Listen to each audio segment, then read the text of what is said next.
UP के बहराइच का राम गोपाल मिश्रा जो खुद तो दुनिया से चला गया लेकिन हिंदुओं को बहुत बड़ा संदेश दे गया। नमस्कार दोस्तों, मेरा नाम मुकुंद उपाध्याय है। हो सके तो अपने कीमती समय में से थोड़ा सा समय निकाल कर इस वीडियो को आप जरूर देखना। दोस्तों, बचपन से ही हम लोग एक कथा सुनते आ रहे हैं। एक बिच्छू जल में छटपटा रहा था और एक महात्मा उसको बचा रहे थे। जैसे ही महात्मा उसे उठाते, बिच्छू उन्हें डंक मारकर काट लेता। यह देखकर लोगों ने महात्मा जी को समझाया कि महात्मा जी, ऐसे जीवन को क्या बचाना जो खुद के बचाने वाले को ही काट रहा है। लेकिन यह सुनते ही महात्मा जी पर महात्मागिरी हावी हो गई और महात्मा जी कहने लगे कि जब यह छोटा सा जीव अपना स्वभाव नहीं बदल सकता तो मैं अपना स्वभाव क्यों बदलूं। इसका स्वभाव है काटना और मेरा स्वभाव है दया करना।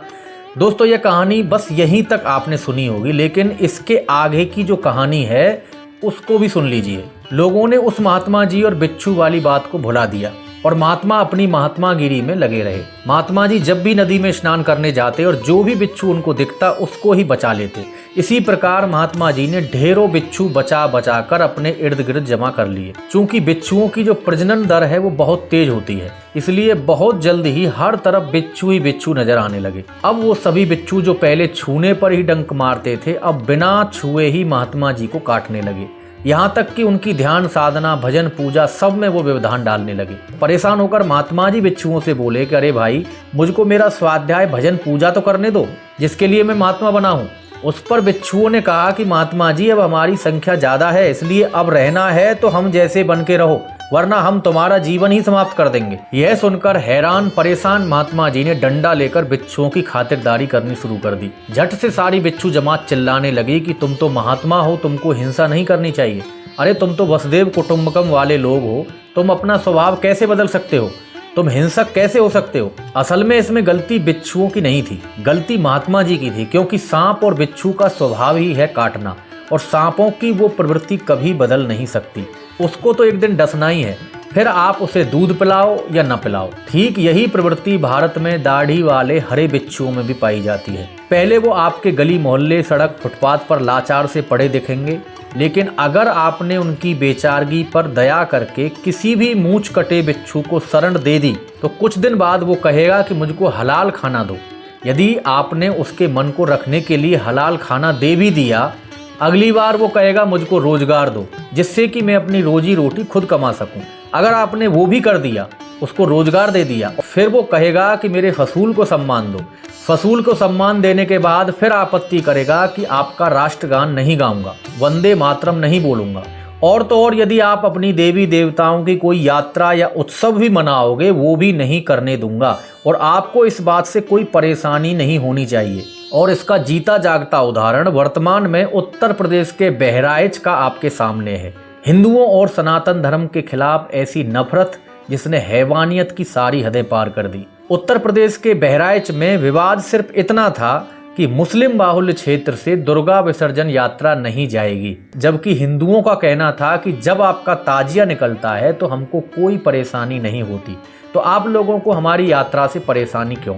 इसी दौरान बढ़े विवाद के बाद राम गोपाल मिश्रा नाम के 22 वर्ष के लड़के की इतनी बर्बरता से हत्या कर दी गई, यदि आप उसकी पोस्टमार्टम रिपोर्ट को सुनेंगे तो आपकी रूह कांप जाएगी। हत्यारों ने रामगोपाल मिश्रा की हत्या से पहले उसको इतनी भयानक यातनाएं दी, इतना भयानक टॉर्चर किया और बड़े ही दर्दनाक तरीके से उसकी हत्या कर दी। हत्यारों ने उसके पैरों के नाखून खींचकर बाहर निकाले। आप कल्पना कीजिए, नाखून में छोटी सी चोट लग जाए तो कितना दर्द होता है। रामगोपाल मिश्रा के हाथों और पैरों के नाखून खींच करके बाहर निकाले गए। उसकी आंखों पर नुकीली चीज से हमला किया। चाकू या तलवार से उसके सिर और हाथों पर घाव के निशान मिले हैं, जो पोस्टमार्टम रिपोर्ट में बताया गया है। उसके चेहरे पर, गले पर, पीठ पर, सीने पर, पैरों पर 25 से ज्यादा गोलियों के छर्रों के निशान हैं। जब इतने से भी इनका मन नहीं भरा तो हत्यारों ने इस लड़के को मारने से पहले इलेक्ट्रिक शॉक तक दिए, जिससे ब्रेन हेमरेज होकर ज्यादा खून बहने के कारण रामगोपाल मिश्रा की मौत हो गई। इस हत्या से आप अंदाजा लगा सकते हैं कि जिन हत्यारों ने राम गोपाल मिश्रा की हत्या की, उनके अंदर कितनी नफरत रही होगी। यदि आप सोचो तो ऐसे लगता है कि यह घटना बांग्लादेश या पाकिस्तान के किसी अल्पसंख्यक हिंदू लड़के के साथ हुई है, लेकिन सच तो यह है कि यह घटना अपने ही हिंदू देश भारत में हुई है। दुख तो इस बात का है कि सोशल मीडिया पर कुछ गद्दार नपुंसक लोग रामगोपाल मिश्रा नाम के इस लड़के, जिसकी उम्र महज 22 वर्ष है, इसकी हत्या को सही ठहरा रहे हैं और बता रहे हैं कि इस लड़के ने एक मकान पर लगे हरे रंग के झंडे को हटाकर भगवा रंग का झंडा लगाया, मुसलमानों की भावनाओं को ठेस पहुंचाई। मान लेते हैं ऐसा उसने किया भी था, तो भारत के किस कानून में लिखा है कि धार्मिक नारे लगाने वाली भीड़ एक लड़के का अपहरण करके उसके पैरों के नाखून निकालकर उसको भयंकर यातनाएं देकर उसकी हत्या कर देगी। यदि इस लड़के की गलती थी तो उसको पुलिस के हवाले किया जा सकता था, कानून उसको सजा देता, पुलिस उस पर कार्रवाई करती और अदालत ये तय करती कि उसको क्या दंड मिलना चाहिए।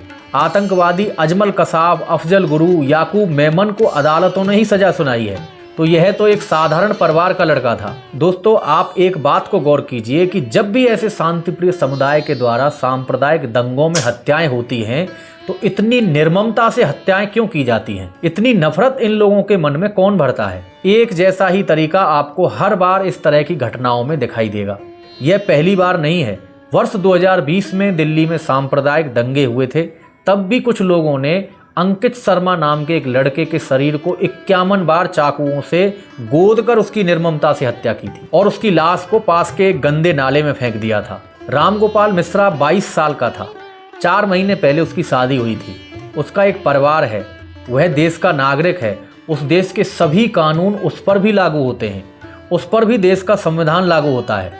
रामगोपाल मिश्रा और उसका परिवार भी इस देश के लोकतंत्र में शामिल है। उसका परिवार भी वोट देता है। इनका परिवार भी कानूनी तरीके से भारत में रह रहा है। इनका परिवार बांग्लादेश या पाकिस्तान से नहीं आया, यह परिवार भी भारत में पैदा हुआ है, इसी देश का ही नागरिक है। फिर भी उसके साथ वो हुआ जो बांग्लादेश और पाकिस्तान जैसे देशों के अल्पसंख्यक हिंदुओं के साथ भी नहीं हुआ होगा। मुख्यमंत्री श्री योगी आदित्यनाथ जी ने रामगोपाल मिश्रा के परिवार से मुलाकात की और बहराइच में बड़े बड़े पुलिस अधिकारियों की तैनाती की है। जिन लोगों ने रामगोपाल मिश्रा की निर्ममता से हत्या की है, उन 10 लोगों के खिलाफ FIR दर्ज हो चुकी है, जिनमें 4 आरोपी अज्ञात हैं और 6 आरोपियों के नाम लिखे हुए हैं। अब्दुल हमीद, रिंकू उर्फ मोहम्मद सरफराज, फ़हीम, राजा उर्फ साहिर खान, ननकऊ, मारूफ अली और 4 अज्ञात हैं। और जो लोग सोशल मीडिया पर यह अफवाह फैला रहे हैं कि रामगोपाल मिश्रा की हत्या करने वालों में कुछ हिंदू भी हैं, उनके नाम हैं रिंकू और राजा। लेकिन सच यह है कि राजा का असली नाम साहिर खान है और रिंकू का असली नाम मोहम्मद सरफराज है, जिसका कि अभी पुलिस ने एनकाउंटर किया है, वो अस्पताल में भर्ती है। दुख की बात यह है कि चाहे वो बांग्लादेश में हिंदुओं की हत्या हो या फिर अपने देश भारत में रामगोपाल मिश्रा की निर्मम हत्या हो, कोई भी इस मुद्दे को नहीं उठाता। रामगोपाल मिश्रा ने सही किया या गलत, वह काम पुलिस का था, अदालतों का था, उसको पुलिस के हवाले कर देना चाहिए था। लेकिन जो हुआ वह आपके सामने है। इन सब घटनाओं से हिंदुओं को सीख लेनी चाहिए, जिससे कि आगे किसी और रामगोपाल मिश्रा की हत्या हो, इससे पहले खुद को भी उसके लिए तैयार रखना चाहिए। खतरा कहीं से भी आ सकता है, इसीलिए होशियार रहो, सतर्क रहो और एक रहो। एकता में ही शक्ति है, यदि बटेंगे तो कटेंगे। वीडियो को देखने के लिए बहुत बहुत धन्यवाद। दे रहिए धर्म की आवाज। धर्म की आवाज चैनल को सब्सक्राइब अवश्य करें।